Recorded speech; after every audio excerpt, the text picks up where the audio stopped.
Oke. Ya, selamat sore Mas Jonathan. Di apa ya kita bilang ini di pelatihan Next.js ini kita nggak yang formal kali ya Mas Jonathan. Nanti aku akan jelasin yang versi simpelnya. Nanti selanjutnya Mas Jonathan tuh yang explore lebih jauh nih. Nah, nanti yang akan kita bahas di sini Next.js itu apa, terus selanjutnya controller, terus ada service, terus ada modules, terus nanti kita coba koneksi ke database, terus setelah berhasil koneksi ke database, kita akan coba membuat entity atau relasional gitu. Jadi kayak one to many to many gitu kan. Terus nanti kita akan coba belajar metode HTTP juga, misal post, delete, put, head gitu-gitu. Nah, terus yang terakhir kita akan coba membuat CRUD to-do list sederhana gitu, Mas Jonathan. Saya berharap sih Mas Jonathan udah punya basic programmingnya. Sebelumnya Mas Jonathan basic programmingnya apa ya? Yang apa digemari lah ya? Kalau aku basicnya lebih ke sebenarnya front end sih Mas, maksudnya HTML, CSS, JavaScript gitu. Kalau backend emang belum terlalu ngedalamin. Oke. Nah ini kan karena Mas Jonathan magangnya sebagai full stack ya mau nggak mau kita harus belajar ini ya. Tapi jujur sebenarnya lebih enak full stack dibanding satu bidang aja ya. Karena kalau full stack bisa ya mungkin nanti Mas Jonathan mau freelance gitu-gitu kan. Kalau freelance kan ya mau nggak mau kita harus bisa semuanya tuh. Mulai dari back end, front end gitu. Apalagi nanti ada DevOps gitu-gitu. Ini aku coba share screen. Aku nggak siapin slide sih Mas Jonathan. Jadi nanti langsung ke dokumentasinya aja kita.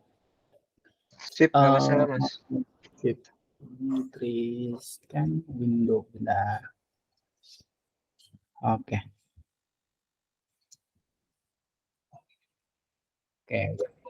Share screen saya udah jelas, udah lihat. Ya. Udah jelas Mas. Ganti patch berubah?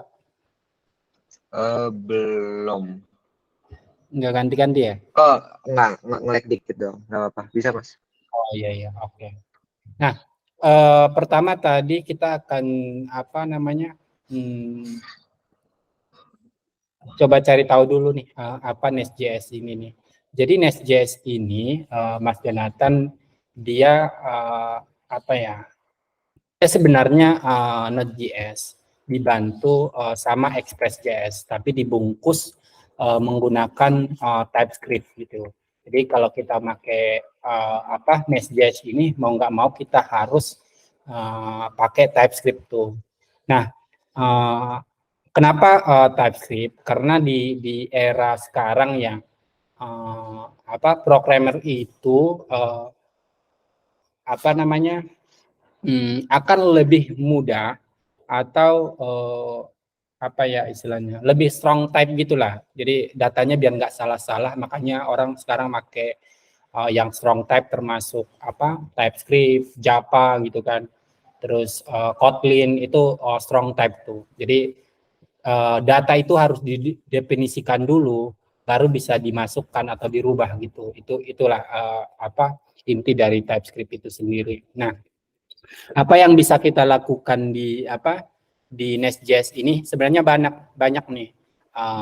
Nanti Mas Jonathan bisa lihat di dokumentasinya juga. Pertama kita bisa koneksi ke database. Nah, koneksi ke database ini banyak nih. Mau pakai apa nih? MySQL bisa, PostgreSQL, Oracle, hampir semua database relasional itu bisa. Bahkan yang apa NoSQL juga bisa nih, kayak MongoDB, Redis gitu-gitu. Itu bisa. Cassandra gitu-gitu. Mungkin Mas Jonathan beberapa ada yang tahu ya, kayak MongoDB tahu lah ya. Ya, pernah Mas.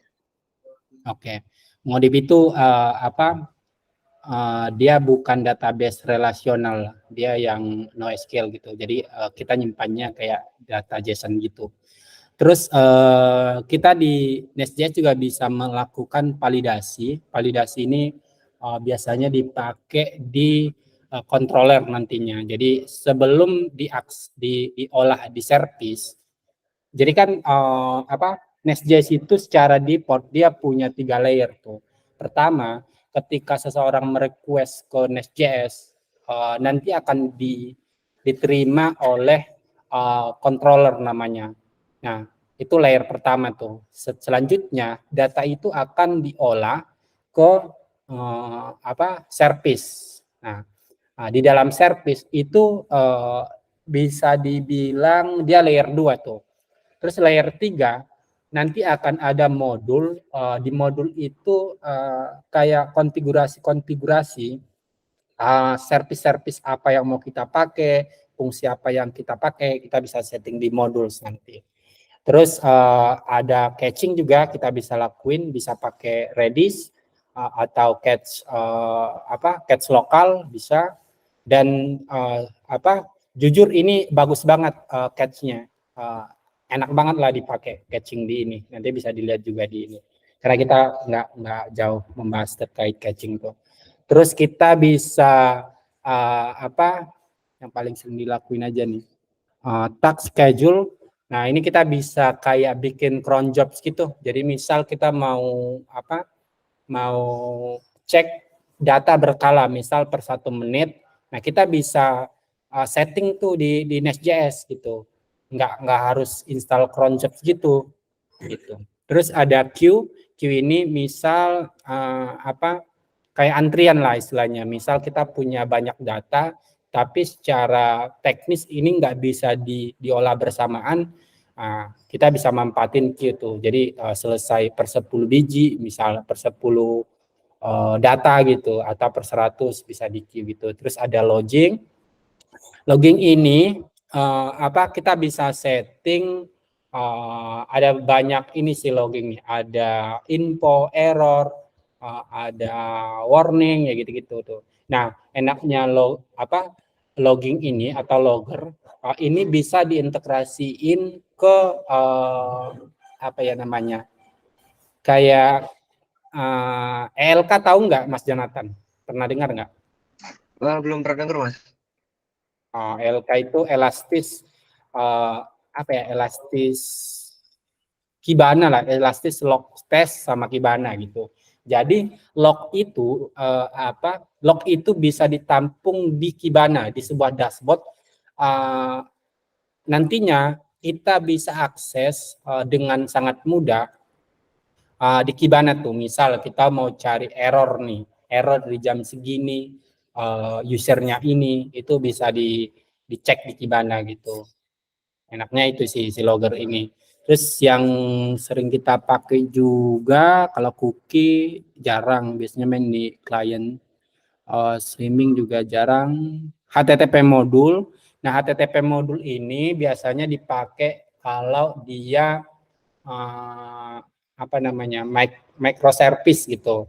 Jadi bisa pakai ini, misal kita mau akses data third party atau ke service lain menggunakan HTTP bisa tuh lewat sini. Ini kayak Axios gitulah, kita nge-get data gitu. Terus di Nest.js juga kita bisa bikin view HTML tuh. Jadi dia ada model view controller gitu. Jadi ada modelnya atau entity, terus ada view-nya ya berupa HTML, terus ada pengontrolnya tuh gitu. Nah, nanti ada ini juga tuh server send. Itu sih kira-kira yang bisa kita pakai atau yang sering kita pakai di Nest.js. Nah, selanjutnya bagaimana memulai Nest.js itu sendiri. Nah, pertama Mas Jonathan itu harus install Nest.js CLI namanya secara global ya lewat Node.js. Biasanya npm -g Nest.js CLI gitu kalau nggak salah ya. Kita coba lihat di dokumentasinya. Nah, ini nih. Nah, pertama kita minta misal aku langsung deh. Coba ya.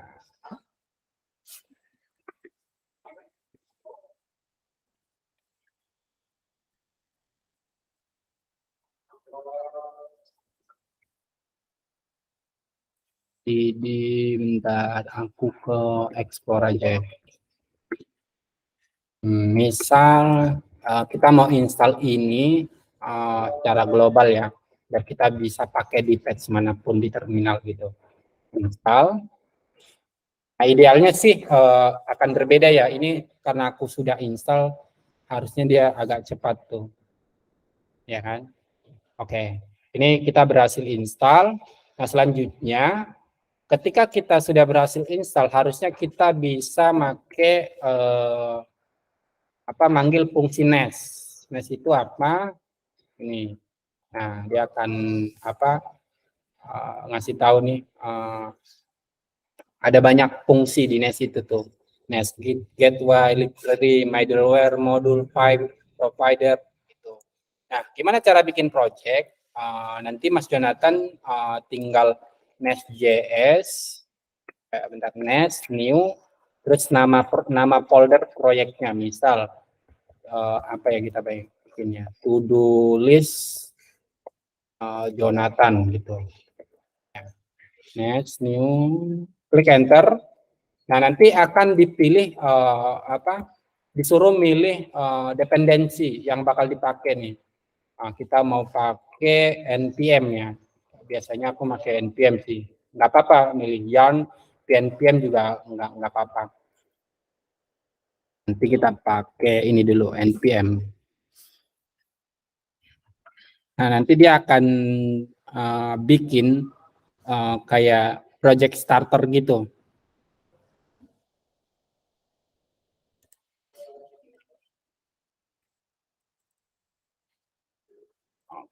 Mas, sorry motong. Ini share screen-nya kayaknya masih itu aja doang deh. Oh iya iya. Apa web? Ini aku harus ini dia jadinya. Mana ya? Meet sama ini ya. Nggak bisa pilih dua ya? Dua-duanya deh. Semuanya deh di share screen. Sorry. Ya. Nah, tadi aku ngerunning nest pertama ini. Aku ngerunning nest i -g nest.js /CLI gitu. Ini aku install CLI-nya gitu, biar aku bisa akses nest.js, nest misal P itu kan versinya 10 gitu. Nah, selanjutnya tadi aku bikin satu project baru, project nest.js dengan dengan cara nest.js new to do list das Jonathan, ini nama foldernya tuh. Harusnya kalau kita lihat di folder eksplorasi ada folder to do list gitu. Nah, ini nih. Kita coba buka di Visual Studio Code ya. Mode to do list ya.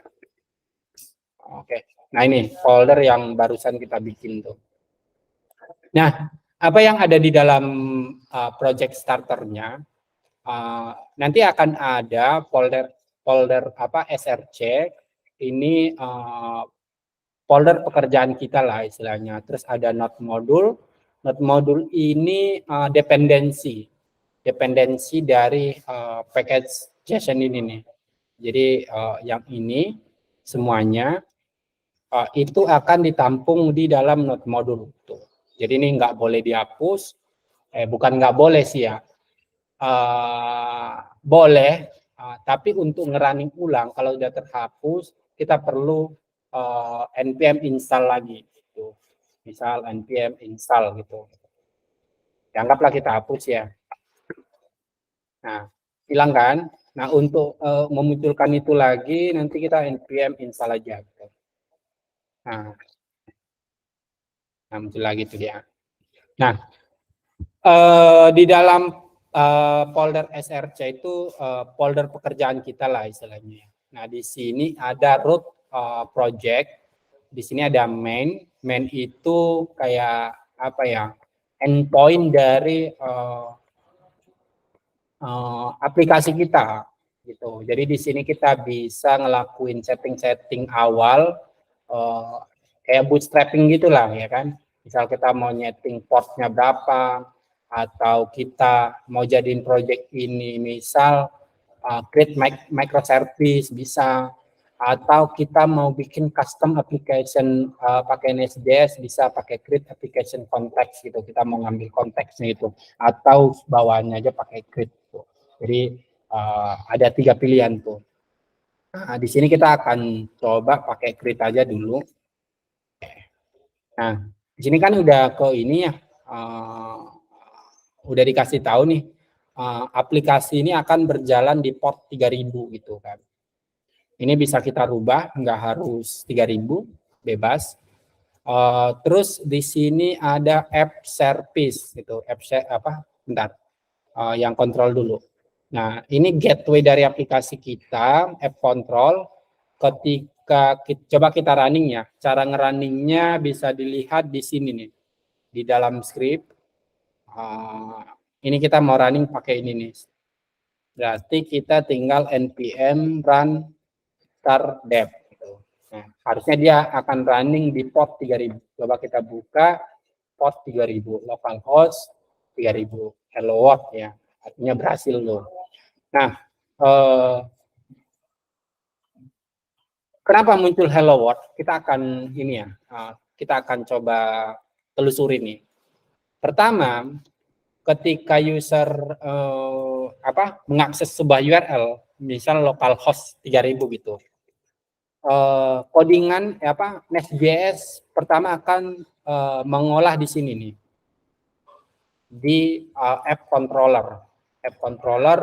Nah, di sini kan ada construct ya, artinya di sini dia mau memanggil app service. App service itu yang ini nih, dia import tuh. Coba ini, ya kan? Nah, baru selanjutnya dia dipanggil lagi di method getHello gitu. Nah, kalau kita klik ini harusnya dia ke folder ini nih gitu.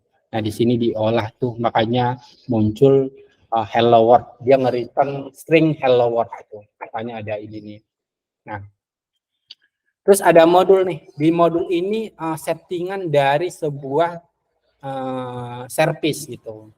Atau apa ya kita bilang, modul kurangin ya service lah kita bilangnya.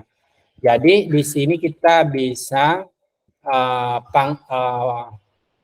definisikan file mana yang akan jadi kontrol, terus file mana yang akan menjadi sebagai provider, atau file mana yang akan kita import. Artinya kita import misal sebuah konfigurasi bisa, atau sebuah entity atau model bisa, atau bahkan mau setting INP gitu. Ini bisa dilakukan lewat import gitu. Nanti akan kita coba tuh untuk koneksi database menggunakan import nanti. Baik. Kita akan coba susun project-nya ya. Kita akan buat sebuah modul. Misal cara membuat modul di Nest.js itu cukup gampang, asal tahu ininya, sintaksnya. Caranya begini. Nest G resource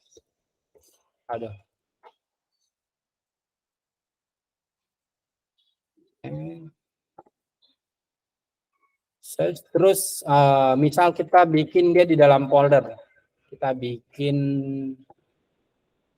service misal to-do list ya kan, to-do list kita nggak usah pakai spec API ya. Nah, nanti kita akan disuruh milih nih, service ini atau modul ini tipenya apa? Apakah dia REST API, GraphQL, atau microservice non HTTP? Maksudnya non HTTP itu bisa berupa gRPC atau Kafka, itu bisa. Atau dia WebSocket. Jadi ada banyak pilihan nih. Biasanya kalau Nest.js itu kan kita pakai buat API itu. Nah, kalau di narasi sih ya kita pakainya REST API, tapi tidak menutup kemungkinan kita pakai microservice non HTTP. Ya bisa dibilang pakai gRPC atau atau semacamnya lah gitu. Ada banyak. Kita coba milih Nest REST API itu. Nah, dia akan tanya tuh apakah mau dibuatkan CRUD entry point gitu kan. Nah, kalau saya sih biasanya yes gitu. Yes, supaya dibuatkan folder-foldernya tuh nanti sama metode-metodenya. Enter. Nah, otomatis nanti akan terbuat sebuah service. Di dalam service ini akan ada satu folder DTO, data kalau nggak salah ini data object definition ya kalau nggak salah itu. Terus ada entity, terus ada control, terus ada modul, ada service tuh. Nah kalau kita bongkar, misal di modul ini dia akan sama tuh. Kita perlu mendefinisikan kontrolnya yang mana, providernya yang mana gitu. Nah di sini udah ada sebenarnya kontrolnya adalah yang service-nya adalah ini, ya kan? Kontrolnya adalah ini nih. Oke. Nah ini kan udah dibuatin tuh CRUD-nya tuh. Nah misal kita coba akses deh yang kita buat tadi. Yang to-do list-nya. Ini kita coba running ulang. Nah harusnya URL-nya ini controller ini kan ada to-do list ya. Ya di dalam annotation controller ini namanya annotation tuh. Berarti kita bisa panggil to-do list. To-do list ini nih. Misal dia akan manggil pertama yang ini nih. Karena dia get kan. Pin all ini adalah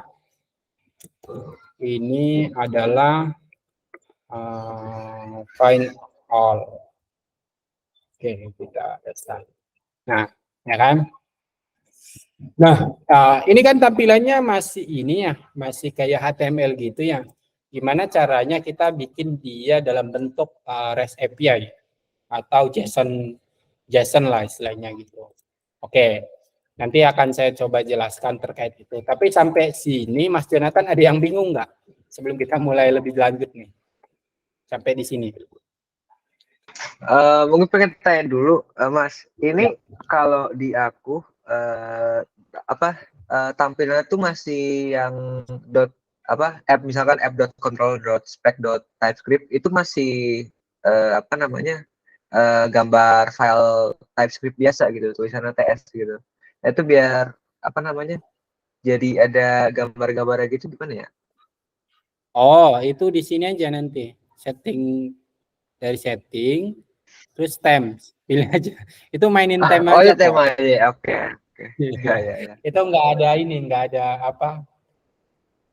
ada yang harus diinstal gitu, nggak ada sih. Mainin temnya aja nih. Kalau aku pakai file icon temps gitu. Nanti ada di sini deh. Material icon pilih. Nah ini kan nggak rubah-rubah tuh. Oke. Biar Pilih gampang material. ngikutin aja sih. Sama ini tapi Oh, masih oke. masih oke ya? Oke. Selanjutnya biar sejalan sama ini ya, yang ini kita akan coba masuk ke koneksi database. Nah, anggap saja kita, Mas Jonathan pengennya kita koneksi ke database apa? Postgre, saran gue yang database ini dulu ya, relasional dulu ya, kayak MySQL, Postgre gitu. Karena MongoDB agak beda dia konfigurasinya. Coba Postgre aja, Mas. Postgre ya? Bentar aku lihat dulu, gue ada Postgre nggak? Brew services kita lihat. Oke, ada nih. Oke, kita akan coba ke dokumentasinya ya. Nah, kalau aku ngoding itu kayak gitu, aku lebih banyak baca dokumentasi, Mas Jonathan. Aku nggak ngapalin dong. Nah, dia ada di sini tuh. Nah, pertama, untuk bisa koneksi dengan database, kita disuruh install dependensi dulu nih. Pertama, nest.js/typeform, terus typeform, terus ini konektornya kayak JDBC tuh kalau di Java gitu. Nah, tapi sebenarnya kita nggak harus banget pakai typeform ya. ada beberapa pilihan sebenarnya ya. Di sini ada Squalise namanya. Ini kita bisa pakai ini nih. Cuman emang Typeform itu jauh lebih mudah tuh, Mas Jonathan. Makanya kebanyakan orang sih ya pakai Typeform ya dibanding Squalise. Ini apa? Tahu nggak Typeform itu apa, Mas Jonathan sebelumnya? Buat Dia ngecekin TP gitu atau gimana? Kurang tahu sih. bukan.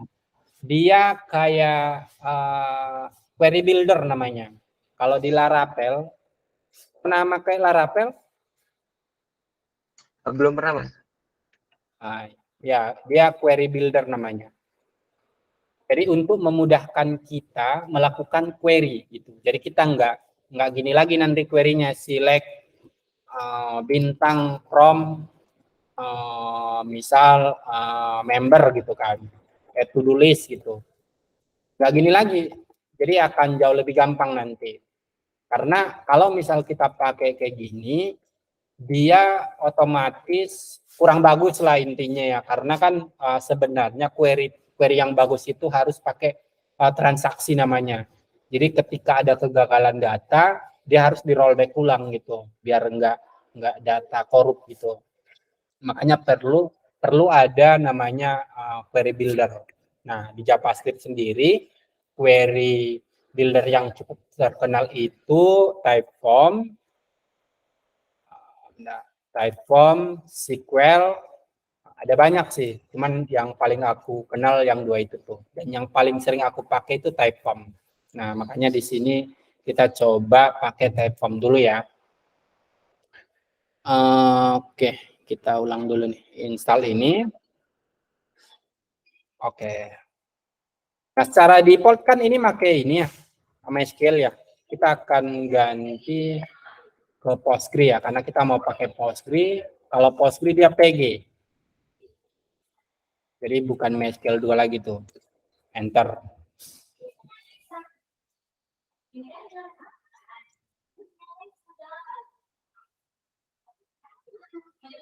Kita tunggu dulu. Agak lama dia.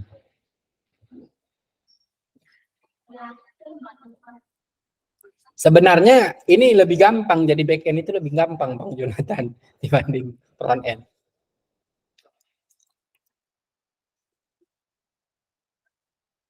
Karena nggak banyak ininya yang harus dipelajari nih. Nah, udah nih, kita berhasil install Typeform dan PG. Nah, kita coba pastikan di sini nih. Kita lihat PG udah ada belum? Oke, udah ada. Typeform udah ada. Terus Nest.js udah ada nih. Nah, selanjutnya kita coba lihat lagi nih ke bawah. Pertama, kita harus mendefinisikan konfigurasi database di app root, yaitu di sini ya, app modul ini nih. Nah, dia di dalam import ya seharusnya. Oke, benar. Nah, di sini nih, to-do list, terus bentar.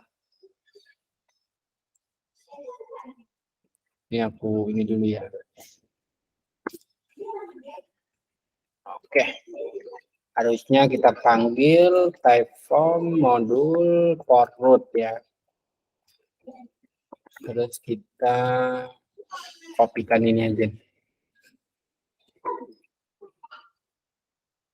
Oke. Nah, enaknya pakai TypeScript itu ketika apa ya, sintak atau penamaan yang didefinisikan nggak sesuai, dia akan error. Mas Jonathan gini. Kalau di JavaScript biasa kan enggak tuh. Karena kalau dilihat di sini, dia udah didefinisikan tuh optionnya itu apa. Dia tipenya adalah type ORM module option tuh. Gitu. Kalau kita lihat di type aduh, bentar. Aduh, kok nggak bisa ya.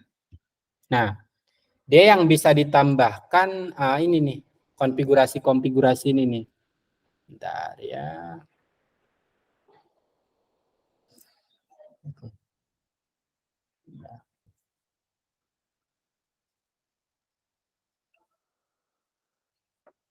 Hmm.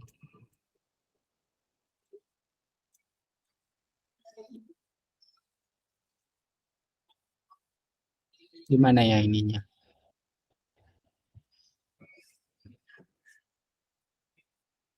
Dia extend nggak nih? Bentar ya, aku coba cari option-optionnya tuh.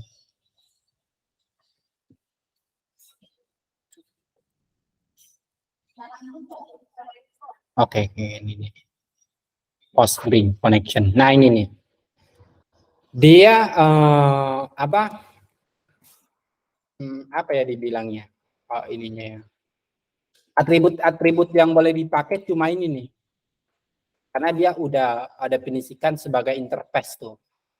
Tipe, skema, driver, dia pakai UTC apa gitu kan, replication itu bisa tuh, application name gitu. Nah nanti artinya Mas Yunatan jangan sampai salah tuh ininya, nanti bakal error terus tuh. Nah karena kita pakai MySQL, tipenya itu jadi karena kita mau pakai Postgres, tipenya itu harus kita rubah juga nih type. Nah dia udah rekomendasiin tuh ini yang bisa nih. Oke, kita coba bikin ngasal misal. Ini nggak bisa karena dia udah tentuin tuh apa aja yang boleh gitu. Misal MySQL pasti nggak merah tuh dia, nggak merah kan. Misal kita ke Postgres, nggak merah dia, gitu kira-kira. Nah, itu enaknya pakai TypeScript, dia kayak mirip Java gitu. Oke, kita buka database dulu ya. Aku pribadi pakai DB-Weavers ya, kalau ngakses kayak gini. Oke, kita connect ke sini dulu. Ini bebas ya, mau pakai PG admin juga boleh. Tapi aku lebih senang pakai DB-Weavers karena dia multiple database bisa di sini. Nah, misal kita coba bikin database-nya dulu deh ya. Namanya to-do list. Ownernya Devnas, terus oke, enter. Oke. Nah, berarti di sini di database kita harus sesuaikan nih, masukkan to-do list ya kan. Untuk portnya ini 5432. Ya ini ya. Di port Postgres itu 5432. Ini kita harus rubah. 5432. Terus hostnya localhost 127.0.0.1. Nah ini sama aja sih sebenarnya dengan localhost. Bisa juga kita bikin 120.0.1. Sama aja. Username-nya apa ya? Lupa gua. Kita coba start dulu. Harusnya ini error ya. Karena ya ini nggak ada. Harusnya coba kita bikin Devnas nih. Oke, bisa. Passwordnya kita kosongin. Oke, nih. Ini udah terkoneksi Mas Jonathan ke database ya. Udah nggak ada error. Oke, kita coba. Ini hati-hati ya Mas Jonathan ya. Synchronize ini artinya ketika kita membuat entity, dia akan otomatis bikin di sini nih. Jadi ya. Misal ini auto load ini aja ya. Terubah. Kita nggak definisiin di situ aja. Oke. Nah, ini kan satu udah kita bikin ya to-do list ya. Oke. Gimana cara bikin table? Ini database-nya udah jadi. Sekarang tabelnya kan masih kosong nih ya.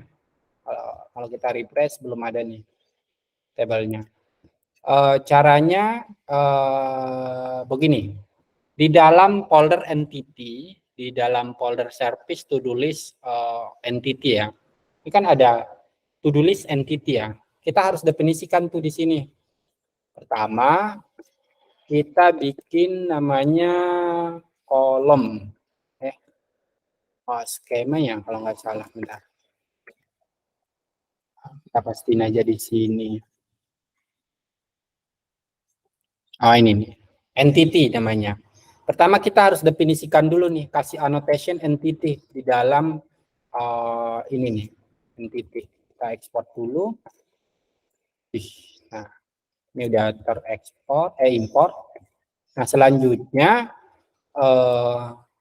apa-apa aja nih yang mau kita bikin, field apa tuh? Biasanya kan ada ID, terus ya anggaplah ID. Ini kita ekspor dulu.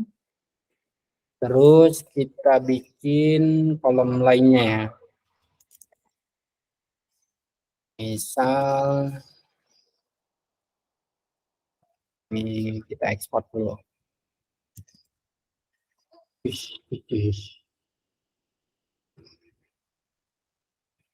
Apa aja nih yang mau kita bikin? Misal kita bikin tax aja ya. Nah, tax name gitu kan. Terus credit add ya kan. Terus update add. Ini aja dulu ya kan. Nah, di sini di field ID ini kita masih bisa setting nih dia penomorannya seperti apa nih. Kalau kita lihat di sini ada beberapa pengaturan. Ini nih kalau kita lihat ya, target object point dekorator, bentar ya. Oke. Nah ini nih, kita bisa setting nih apakah dia pakai UID, row ID, increment atau identify. Nah, secara default dia akan increment tuh, auto increment tuh. Jadi kita nggak perlu kayak nambah-nambah ID gitu, otomatis dibuatkan. Sama sih, UID juga sama, row ID juga sama gitu. Tapi kita bisa pilih nih mana yang mau kita pakai. Anggaplah kita bikin increment ya, atau UID deh. Nah kalau UID dia tipe fieldnya itu nggak bisa number, karena UID kan dia formatnya itu ada huruf, ada angka tuh. Mau nggak mau kita harus bikin string gitu. Nah, test name. Kita bisa setting juga tuh kolomnya itu apa nih. Misal kita mau ubah tipenya. Tipenya misal part chart. Bentar ya.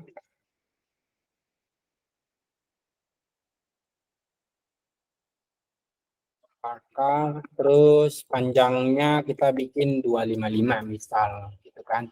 Terus bisa juga apakah dia null label gitu, kita nggak boleh dia null, atau kita bikin apanya lagi nih.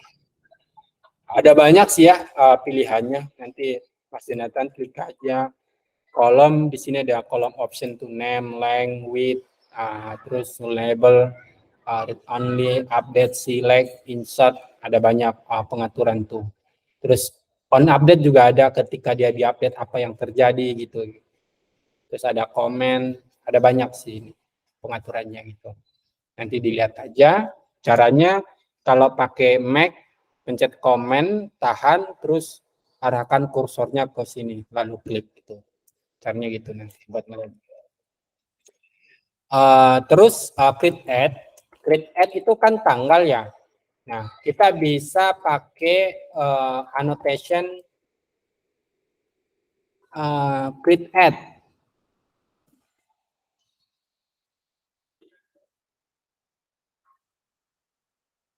Create that column. Nah, kenapa create that column? Supaya ketika di-insert otomatis mengisi create add-nya tuh. Jadi kita nggak bikin manual lagi tuh. Itu sama kayak update juga. Update juga update that column gitu. Nah, tipenya kan kalau that dia berarti bukan string dong. Dia tipe datanya adalah that gitu.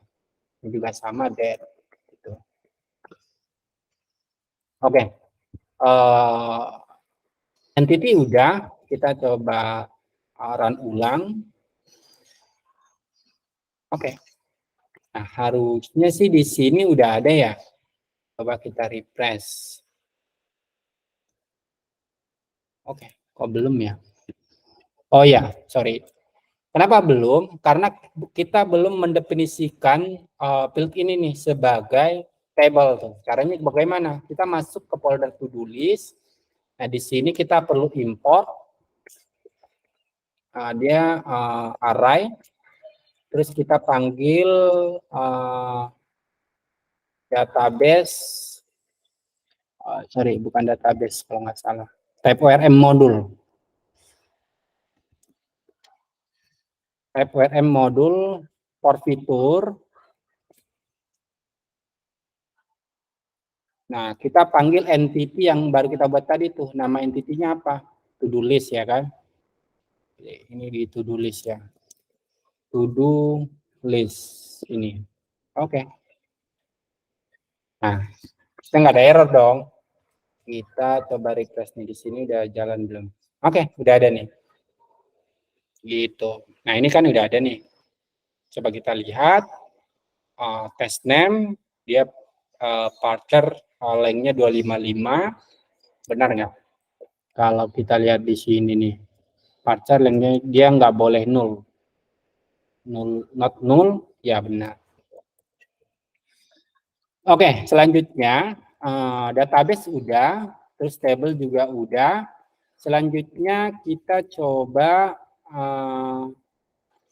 bikin CRUD. Nanti kita akan sekaligus pakai metode nih. Nah, gimana kita ngisi data ini? Oh ya, sorry. Sebelum kita lebih lanjut, ada yang mau ditanya nggak, Mas Jonathan, terkait entity tadi? Gimana Mas? Atau paling aku pengen garis besar aja sih. Mau tanya bedanya controller, modul sama service itu apa sih? Garis besar aja Mas. Secara apa namanya? Dia sebenarnya nggak beda jauh ya. Itu lebih kayak clean code aja Mas Jonathan. Di kontrol itu sebenarnya Mas Jonathan bisa ngasih logic, tapi itu tidak disarankan Mas Jonathan. Mas Jonathan lebih baik panggil servisnya, terus bikin pisahkan antara logic dengan metode, itu aja. Jadi di sini tempat kayak root-nya lah istilahnya, ngarahin ini mau kemana nih gitu. Kayak petunjuk jalan aja sih sebenarnya si kontrol ini. Sementara si service adalah isinya logic, misal 1 tambah 1 2, nanti di return ini jika Y sama dengan X sama ya gitu-gitu. Dia lebih itu aja sih bedanya Mas. Kalau si modulnya Mas? Nah, kalau si modulnya kan ini tempat kita melakukan konfigurasi nih. Apa-apa aja yang bakal kita pakai. Misal, di dalam service to-do list ini kan kita mau pakai database to-do list ya tadi, table to-do list gitu kan. Artinya kita harus import tuh dia di sini, Mas Jonathan. Jadi kita nggak bisa langsung pakai tanpa harus mengimportnya gitu. Sama kontrol. Kontrol juga ini kalau misal, ini aku contohkan ya. Ini aku hapus nih, Mas Jonathan. Otomatis yang to-do list ini nggak bisa diakses. Ini, dia to-do list not found. Karena nggak dipanggil atau nggak didefinisikan di dalam modul. Kayak konfigurasi lah ininya, intinya. Nah, kalau misal kita masukin lagi, bisa tuh dia akses to-do list. Sama, service juga. Kalau kita ini error justru, ya kan? Nah, gitu. Ini lebih banyak konfigurasi aja sih nanti Mas Jonathan kalau to-do list ya, modul ya. Oke, berarti kalau si ini aku nangkep garis besar ya. Kalau si controller itu buat endpoint-nya gitu, terus kalau service-nya tuh buat logiknya, terus kalau modulnya tuh lebih ke import export segala modulnya gitu ya. Iya. Oke. Oke, mudah Mas. Oke, bisa lanjut. Oke. Selanjutnya kita coba bikin insert data kali ya dulu Mas Jonathan. Karena kan datanya masih kosong nih. Biar ada dulu data yang bisa kita mainkan. Sekarang kita buka Postman deh biar bisa ini nih enak ininya. Ngisi datanya.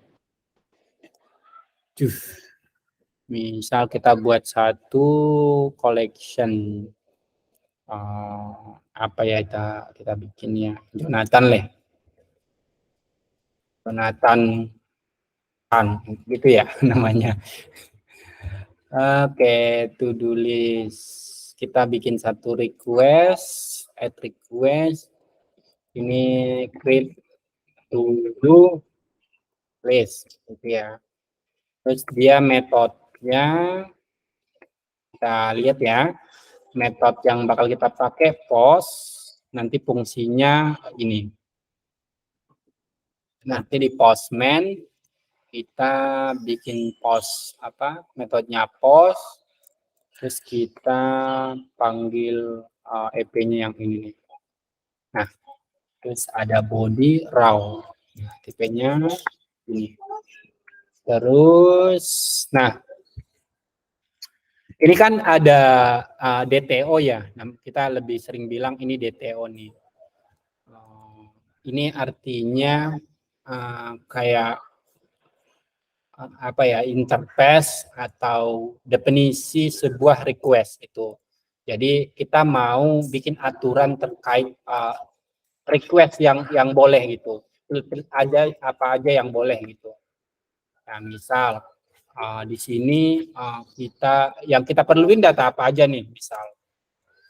Tadi kan kalau ngelihat database yang diperluin itu yang ini ya. Ini aja nih. Kenapa yang ini aja? ID itu udah di auto generate, create add juga, auto generate sama update add. Berarti yang perlu cuma ini nih. Nanti kita bikin ininya. Aduh, salah typo ini. Task name. Oke. Ini coba ya. Ini JSON nih. Task name misal apa ya? Build API narasi misal. Oke, kita coba request nih ke sini, ke URL ini. Berhasil nggak? Oke, berhasil nih. Cuman kan logiknya belum kita bikin nih. Nah, dia masih munculin ini nih. Request berhasil diterima, misal kita rubah. Oke, kita request ulang. Oke, benar ya, udah di service tadi.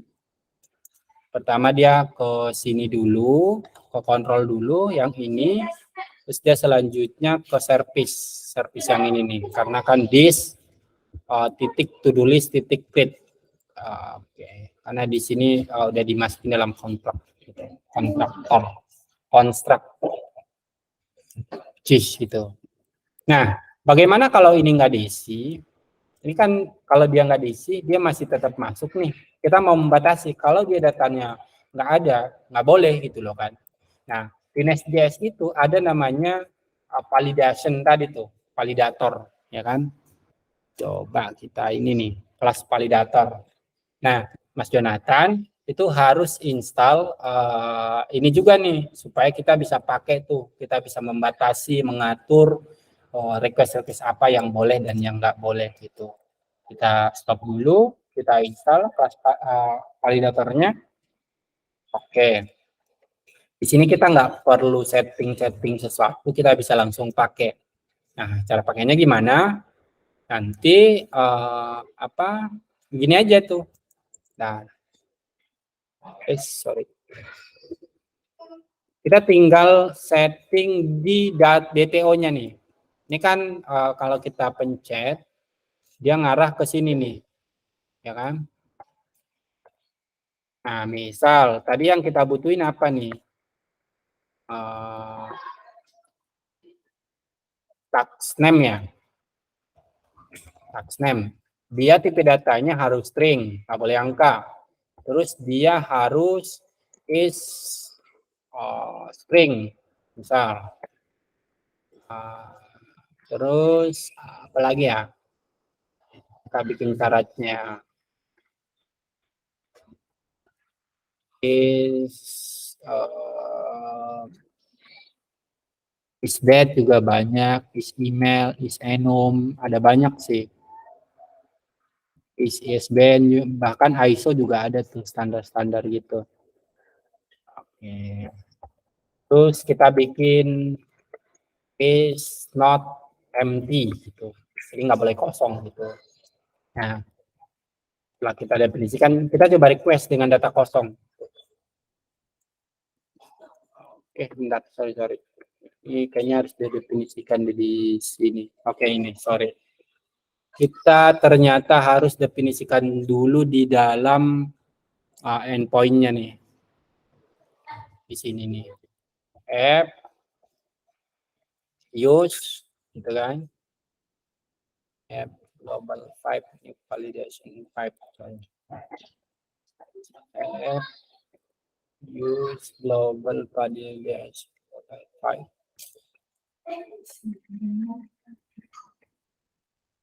New validation 5. Ini. Oke.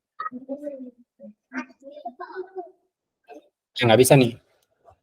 Karena kita kan mengharuskan, kalau dilihat di sini, mengharuskan, mana tadi ininya? Mengharuskan tax name itu tidak boleh kosong nih.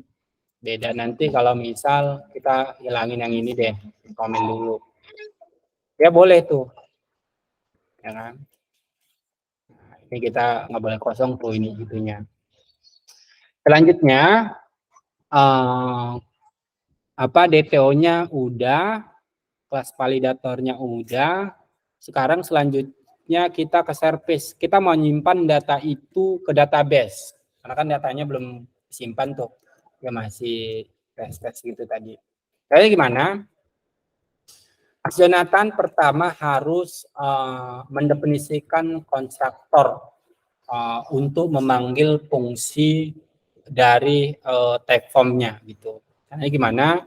Nanti Mas Jonathan di bawah kelas service-nya bikin sebuah konstruktor. Caranya begini. Nah, terus nanti public private misal to-do list repository.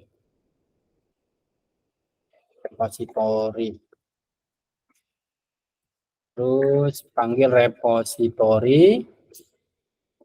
Selanjutnya panggil nama entity tadi tuh. Namanya tadi to-do list ya.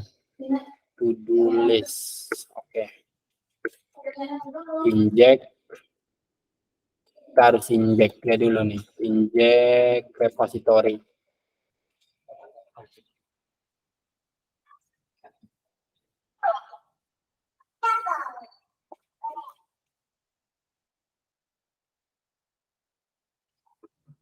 Inject repository, terus to-do list. Oke. Nah, harusnya Mas Jonathan itu udah bisa panggil nih ini yang ini. Gimana caranya? Cara manggilnya this, to-do list, terus create, ya kan? Create. Apa aja nih data yang dibutuhkan? Harusnya dia kan tax name ya. Tax name-nya diambil dari request-nya. Nah, ini tax name itu tadi. Tax name. Nah, selanjutnya kita tampung dulu sebagai konstan data. Nah, ini kan. Terus kita return langsung sekalian save datanya. Kita panggil this to-do list repository save terus data, kan? simpan. Selanjutnya kita coba request. Oke, kosong. Ini kita isi datanya. Berhasil tuh. ID-nya bla bla bla. Tanggal dibuat tanggal hari ini, ya kan? Ini masih ini sih ITC 0, makanya salah nih tanggal 0052. Tax name-nya build API narasi. Oke, kita coba buktikan di database datanya masuk nggak? Oke, berhasil masuk datanya. Kita pakai UID, tax name-nya sama dengan apa yang di request, create age-nya benar, pakai apa? 17.00. Oh iya benar, udah benar nih. Dia tanggal di update, harusnya sama tuh. Oke, berhasil buat nge-create data. Gitu. Sampai sini ada yang bingung, Mas Jonathan? Kita lanjut. Tadi ada beberapa aku ke skip, cuman nggak apa Mas. Kalau jadi antara aku lihat recording nggak aja. Oke. Dan kita lanjut ke get list data gitu. Get data semuanya gitu. Oke. Selanjutnya kita mau ke get data. Get datanya itu ya, ini kita duplikat dulu. Metodenya get. Ini kita coba rename dulu ya. List all to do list. Ya, ini aja. Ini kita coba buang. Dia ada param. Oke, ada find all, benar. Nah, dia akan request yang ini nih. Ya kan? Kalau kita lihat ini get, metode get, find all gitu kan. Kita coba lihat. Ini adalah ya benar. Nah, gimana cara dapatin datanya yang di database? Ini gampang.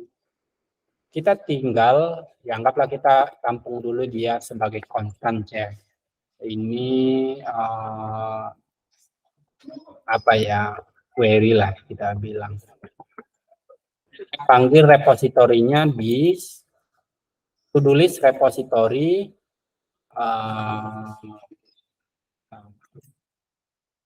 fine. Nah, ini aja. Kita bikin dia sinkron.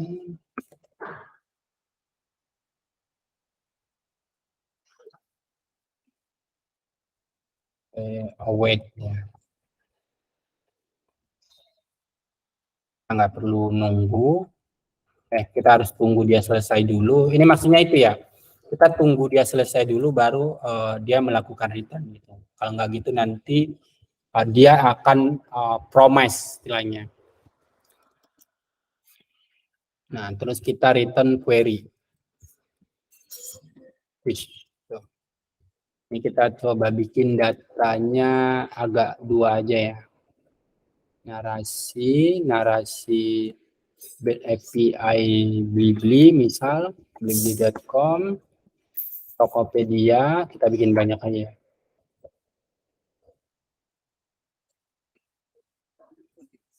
Ini Shopee, ini Lazada misal. Nah, di sini ada 4 data ya. Oke, benar nih. Selanjutnya kita coba yang to-do list tadi ya. Ini EP-nya udah. Sesimpel ini sih, Bang Jonathan. Kita coba request, harusnya muncul 4 data. Gitu. Nih. 5, sorry. Nah, ini Blibli, narasi, Tokopedia, Shopee. Nah, gimana caranya melakukan ordering, terus atau pagination, atau bahkan mengecualikan data. Misal kita nggak mau yang build API blibli.com muncul itu, bisa lebih gampang. Nanti kita bikin metode baru aja di sini, terus panggil where. Misal kita mau munculin yang narasi aja nih. prepare test name, panggil build narasi gitu. Nah, yang muncul cuma ini gitu. Atau kita mau ubah orderingnya berdasarkan tanggal buat. Jadi yang terakhir dibuat adalah yang muncul di atas gitu kan. Order itu tinggal tambahin aja nih, order create add dash ending misal ini. Otomatis yang terakhir dibuat akan berada di atas gitu. Jadi nggak beli-beli lagi tuh. Tadi kan beli-beli tuh di atas, narasi di atas. Sekarang lajada, karena lajada adalah yang terakhir dibuat gitu. Ini bisa nih. Ada banyak yang bisa kita lakukan di Typeform. Ini namanya Typeform ya. Ada find by, find and count. Ada banyak sih. Mencari berdasarkan rank ID, mencari satu data aja, nanti return-nya sebagai objek gitu kan. Dia nge-return entity-nya tuh, method entity. Ini ada banyak sih kalau dilihat lebih dieksplor lagi ya, bisa gitu. Nah, ini banyak juga nih, ada kita mau sum, account, ya kan, shop delete, bahkan nge-delete data. Nah, ada update, insert, entah apa-apapun ini, shopping mob. Ya, bisa dieksplor lebih lanjut lah nanti Mas Jonathan. Oke, kita berhasil di sini, di find all. Oke, selanjutnya kita mau coba kita lihat kontrolnya. Ini udah kita bikin down deh, juga down. Sekarang kita mau ngambil data berdasarkan ID gitu. Jadi hanya satu data yang keluar gitu. Dan dia bukan dalam bentuk array. Kalau yang list ini kan dia dalam bentuk array itu nih. Di dalam array itu ada objek-objek gitu nih. Objek pertama, objek kedua gitu, ketiga dan seterusnya gitu. Kita mau nampilkan data yang ini aja misal. Oke, kita coba ya. Di sini dia membutuhkan parameter ID nih. Di sini nih. Ya kan dia membutuhkan parameter ID. Gimana caranya? Kita coba duplicate dulu.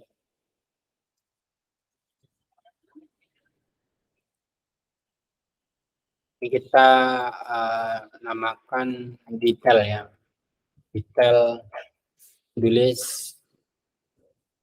by ID misalnya. Oke, kita mau ngambil data ini nih berdasarkan ID misal, mau lihat detailnya. Kita tinggal masukin nih yang ini, URL-nya dirubah ke sini. Oke. Di sini dia mendefinisikan ID itu harus integer karena dia merubah tipe datanya dengan cara menambahkan flash di awal objeknya gitu. Nah, ini akan merubah string menjadi integer gitu atau number gitu. Nah, cuman kan kita nggak pakai number ya, kita pakai string tuh formatnya gini. Berarti kita nggak perlu ini. Ini kita bilang, kita rubah aja ya UID aja nih. Ini kita rubah jangan number ke string gitu. Jadi biar nggak error. Oke. Selanjutnya ini kita copy.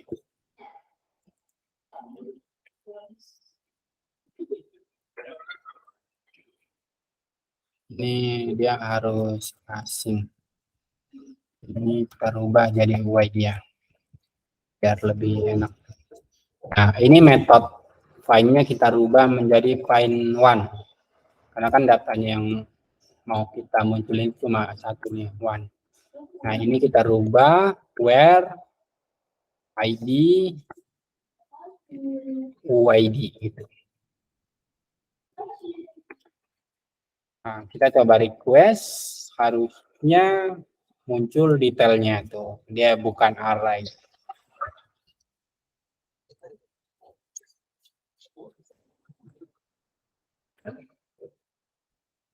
Oke. Sampai sini ada yang bingung Mas Jonathan? Sisa 2 lagi nih. Tadi aku kelewat, dia dapat tahu ID-nya ID Lazara itu dari mana, Mas? Nah, biasanya tahu ID-nya itu dari list ID, Mas Jonathan, dari sini. Ini kan ada ID-nya nih.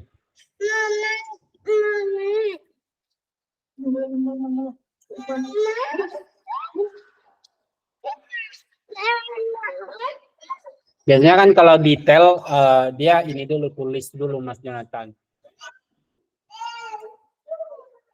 Kayak inilah ya, misal kita beli gitu kan.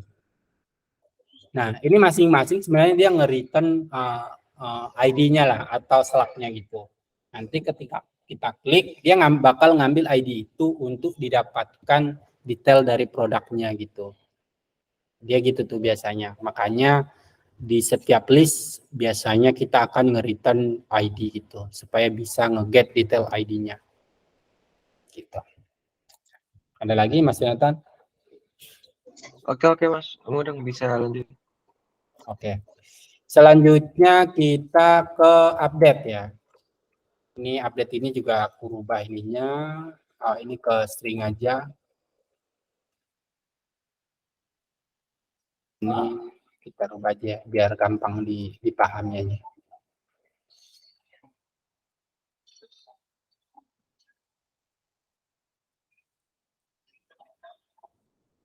Coba deh sekalian semuanya. Oh nanti deh. Nah ini kan ada update to do list ya. Dia kalau kita lihat DTO-nya di sini dia mengharuskan kita ada bodinya tuh, kayak waktu nge-create to do list tadi tuh, dia harus ada bodinya. Bodinya itu juga udah ditentukan nih, apa aja yang boleh nih. Yang boleh adalah yang extend atau partial type dari create to do list-nya. Jadi artinya yang diupdate cuma boleh kalau kita buka ini, yang ini nih, tax name ini nih, create add ID itu nggak boleh diupdate. Nah, kita coba buktikan nih. Kita duplikat yang ini.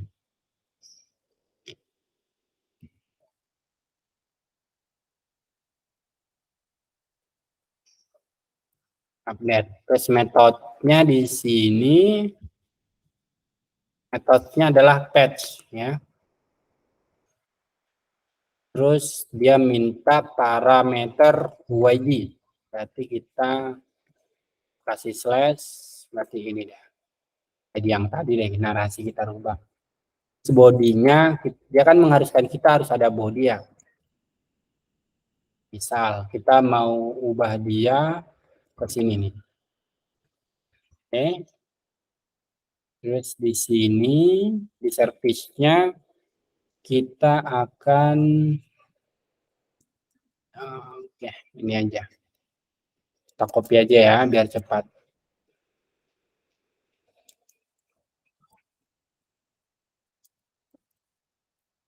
Oke, great shape. Kan? Nah, di sini, nah, bedanya create sama update di sini, kalau di update, kita harus memasukkan ID-nya nih. ID-nya UID dong berarti ya. Supaya dia mengupdate, bukan nge-create data gitu.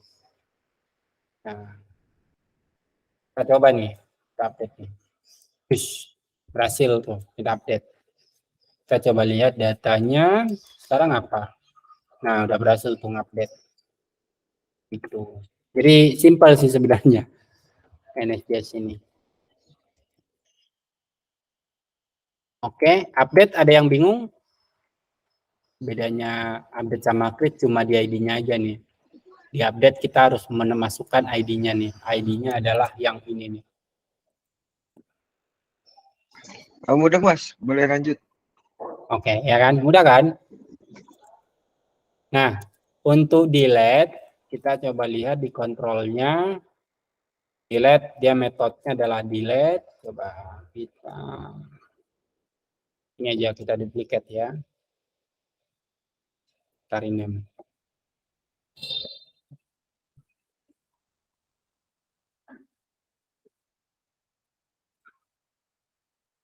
Delete.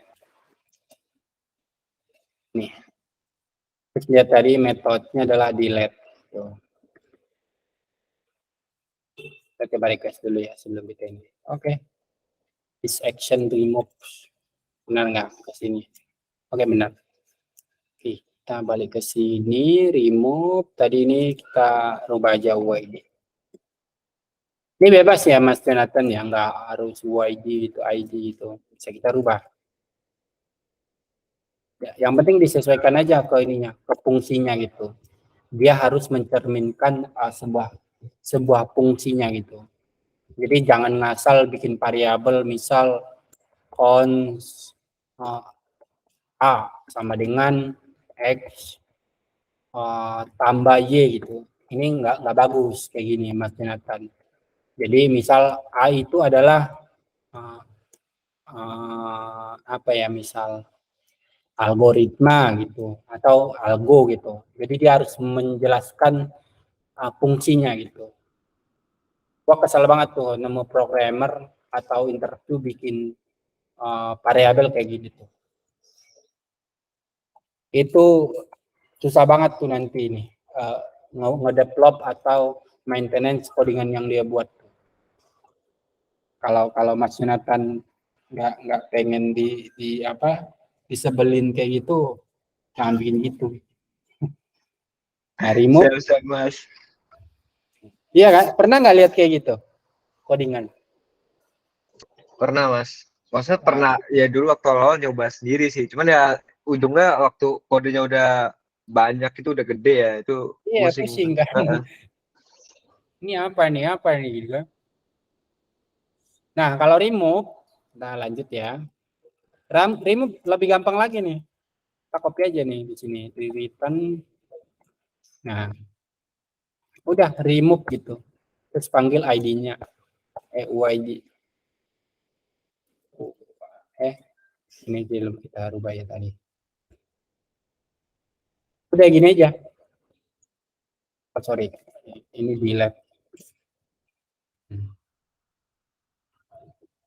Kita delete narasi misal. Udah. Kita coba buktikan di database. Harusnya hilang. Gitu. Nah, hampir sejam. Sebenarnya buat belajar apa Nest.js itu gampang ya. Kita udah berhasil membuat to-do list dalam waktu sejam aja gitu. Sangat gampang, Mas Jonathan. Sampai sini ada yang bingung nggak? Kalau di narasi sendiri kan paling ya, apa namanya Nest.js tuh buat apa namanya API kayak artikel atau video gitu ya Mas. Kalau kayak autentikasi buat kan ada yang jual course gitu ya Mas. Itu gimana? Nah, kalau apa namanya autentifikasi, biasanya kan pakai namanya JWT, JSON Web Token namanya, Mas. Pernah dengar nggak? Oh, belum pernah Mas. Nah, ini Mas Jonathan, ini udah expert sih sebenarnya ya. Tapi intinya JWT itu adalah data atau objek yang di-encrypt. Nah, encryptnya pakai apa? Algoritmanya HS256 biasanya atau HS500 gitu. Type-nya adalah JWT, JSON Web Token. Gimana cara ngelihat apa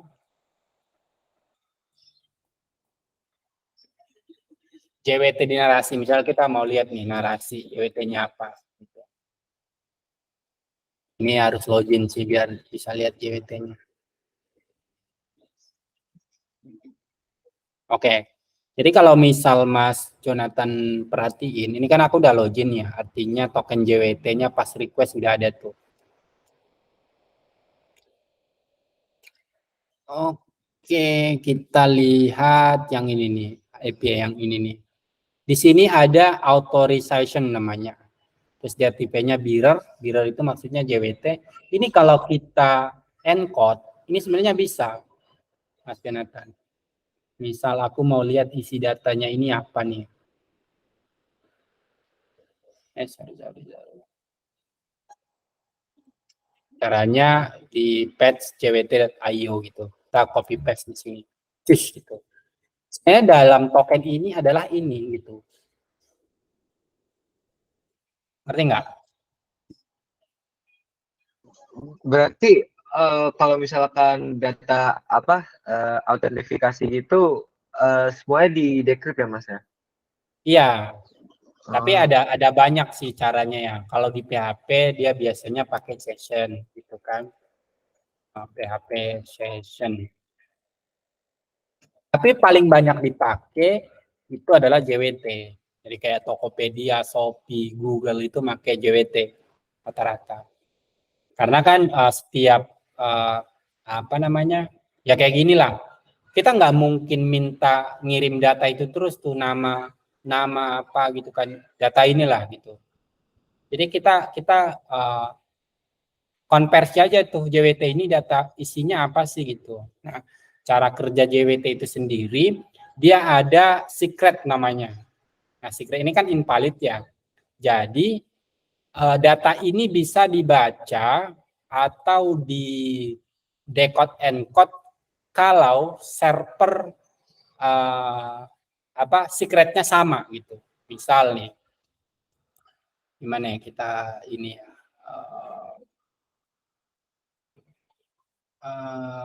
gimana ya cara gua ininya, pakai ini aja kali ya, whiteboarding gitu,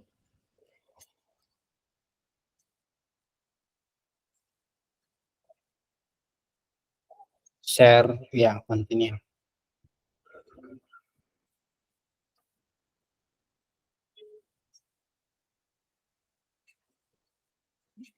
Misal nih ada satu server, ada ini server A lah ya kan, server A dia ngegenerate satu data, misal dengan secret ini data, secretnya ini secret lah, secretnya bla bla bla gitu kan, kata kuncinya gitu. Nah ini akan jadi satu kumpulan lah, ini di apa namanya diproses di service A. Terus ada service B, ya kan? Dia mau request nih ke sini itu. Dia cuma dapat hasil encode ini nih, dia ngirim ke sini, gitu, ya kan? Ini service yang ini tidak akan bisa baca datanya kalau secretnya nggak sama. Jadi di sini harus disimpan secretnya di service B supaya bisa mengkonversi data itu, validasi data token itu benar apa enggak gitu. Bayang nggak? kebayang Mas. Jadi attacker lah kita bilang ya. Misal ini orang lah ya kan, orang hacker lah kita bilang. Ini nggak bisa motong di sini. Kayak gini nih. Mana tadi? Yang request gue tadi narasi. Nah, misal ini nih. Hacker itu nggak bisa ngelihat data ini nih atau ngevalidasi data ini nih. Benar apa enggak gitu. Karena kan ya anggaplah dia dapat ininya gitu kan. Tapi ketika dia nggak dapat secretnya, ini data ini percuma. Kayak data sampah aja gitu. Ke situ sih, Mas Jonathan.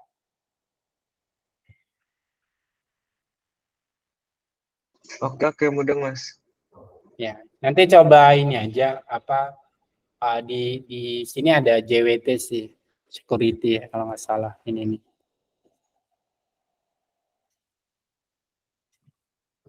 Di sini bukannya. Oh, authentication. Nah, ini nih.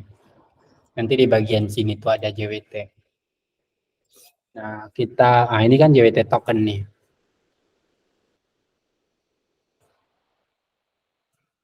Ini agak-agak ribet sih ya.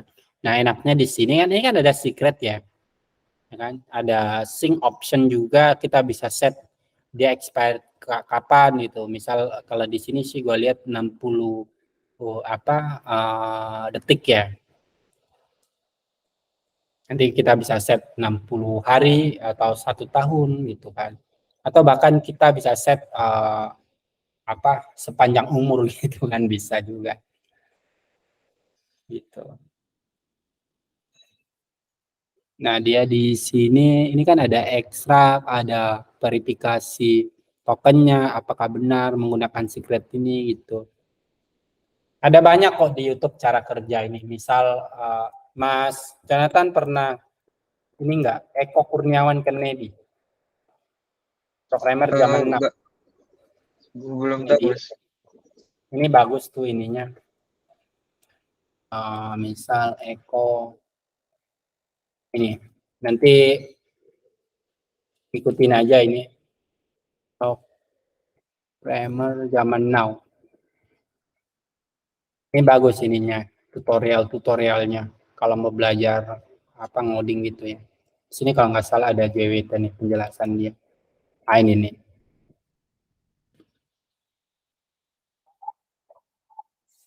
Aja Mas.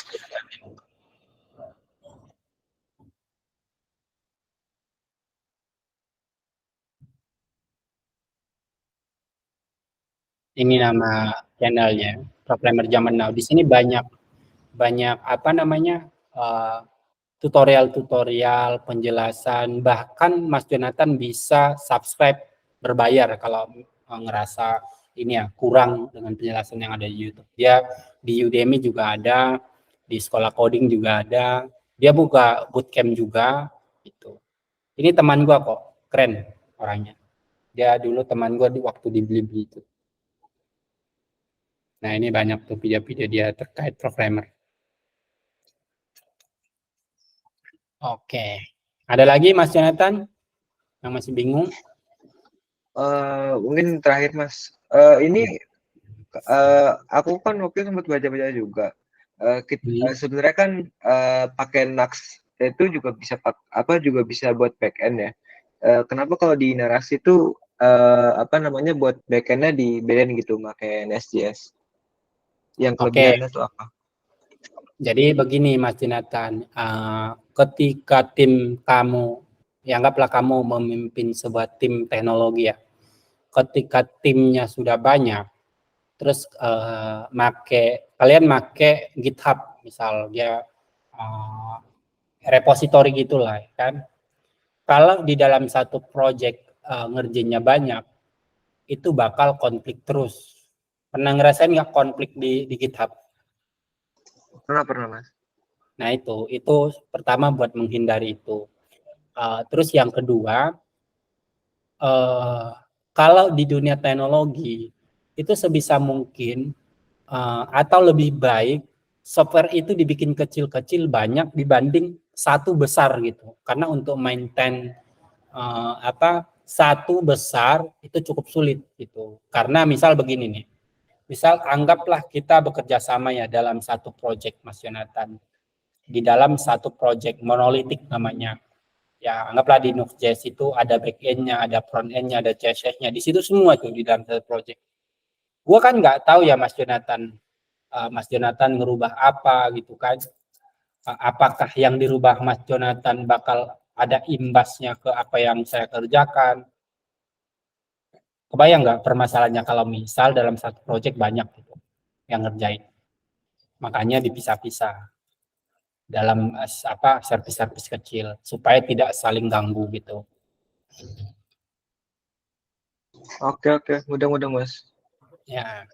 Jadi nanti Jonathan kalau mimpin sebuah proyek Kalau timnya banyak, ya kalau sendiri sih masih oke ya, karena nggak bakal ada yang ngeganggu codingan lu sebelumnya kan. Ya kalau banyak itu nggak disarankan monolitik gitu. Nanti Mas Jonathan coba cari artikel monolitik versus microservice gitu. Kita konsepnya microservice.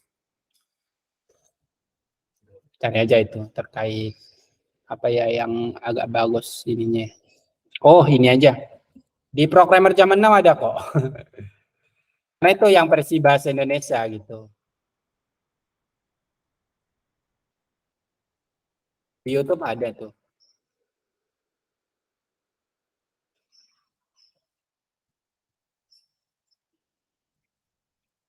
Oh, ini bukan.